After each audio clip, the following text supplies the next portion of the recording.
उसकी मर्जी के बगैर कुछ नहीं होता मेरे भाई।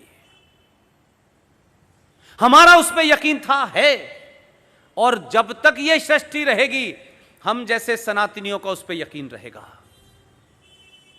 हम 1000 साल तक गरीब गुलाम बने, गुलामों के गुलामों ने गुलाम बनाया, लुटेरों ने हमें गुलाम बनाया। आज भी पिछले 70 सालों में मुझे कोई एक हिंदू सनातनी नहीं मिला जिसने यह कहा हो ऊपर वाले ने हमारे साथ बड़ी जाती की है। हम छोटे छोटे कामों को ऊपर वाले को जिम्मेदार देते हैं, यार भगवान ने यह मेरे साथ नहीं किया, यह करना चाहिए था।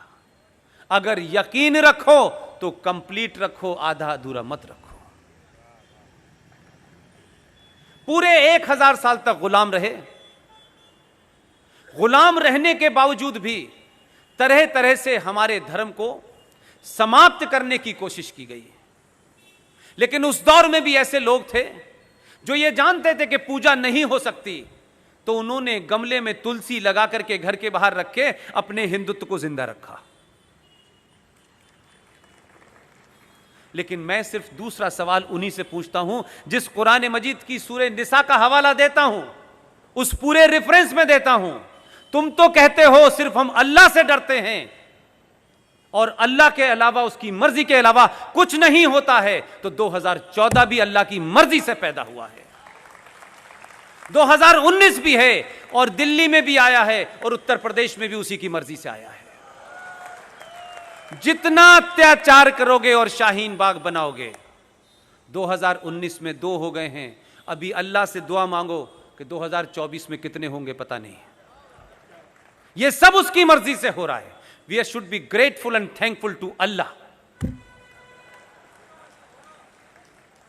वो चाहता है कि उसके बंदों का मुसल्लत ईमान हट गया है, वो हक और बातिल के बीच में फर्क करना भूल गए हैं, वो कत्लो गारत कर रहे हैं।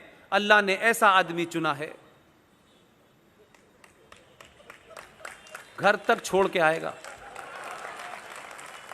संकट यही है, ना आप संविधान के प्रति ईमानदार हैं, ना कुरान के प्रति ईमानदार हैं। मैं शुद्ध सनातनी हिंदू के होते हुए भी कुरान शरीफ को कुछ तक हद तक मानता हूं, और मानता हूं इसलिए कहता हूं कि अब 1000 साल तक तुम्हें हम ही से जलील होना है, इंतजार करो। तुमने भी नंगा नाच बहुत खेला है।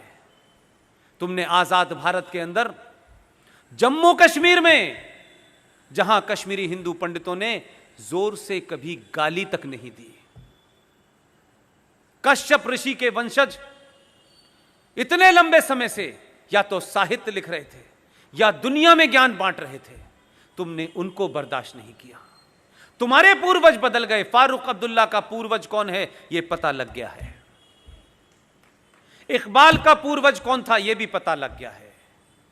और क्योंकि सनातनियों ने कुछ समझना और पढ़ना शुरू कर दिया है, बचे हुए 30 करोड़ के पूर्वजों के बारे में पता लगेगा।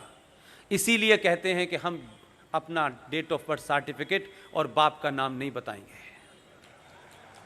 क्योंकि जो सरकार है अगर उसको अपने बाप का नाम तुमने बता दिया, वो पूर्वजों का नाम वैसे ही बता देगी जैसे 1722 में पता चला कि फारूक अब्दुल्ला के पूर्वज का नाम राघोराम कौल था। तो जो लोग घर वापसी की चिंता कर रहे हैं कि घर वापसी करो, घर वापसी करो, मेरी उनको भी एक मशवरा है। आप उस परंपरा के लोग हैं, आपके पास समय कम है, काम ज्यादा करने हैं, अपना टाइम किसी इंडिविजुअल की घर वापसी में मत करो। तुमने तो ऐसा लीडर चुना है जो राष्ट्र की वापसी में लग गया है, बड़ा काम करो। और ये राष्ट्र अगर वापस होगा तो 47 में जो जघन्य अपराध हुआ था 370 से, वहीं से शुरुआत की है उसने। ये 30,000 जो मंदिर तोड़े गए हैं, ये मथुरा और काशी में जो आप पूजा ही गलत तरीके से कर रहे हैं, आपने ये पूछा नहीं कि शिव की पूजा के सामने, उस मंदिर के सामने एक नंदी होता है और नंदी का मुंह शिव जी के सामने होता है। यही होता है कि नहीं होता है? लेकिन आपकी दुआ इसलिए कबूल नहीं हो रही, आपकी मन्नतें इसलिए काशी के बाबा नहीं मान रहे कि आपको इतना पुरुषार्थ दिया उन्होंने, लेकिन उन्हीं लोगों ने उस मंदिर में जहां मस्जिद बनी हुई है वहां पे शिव का स्तंभ था।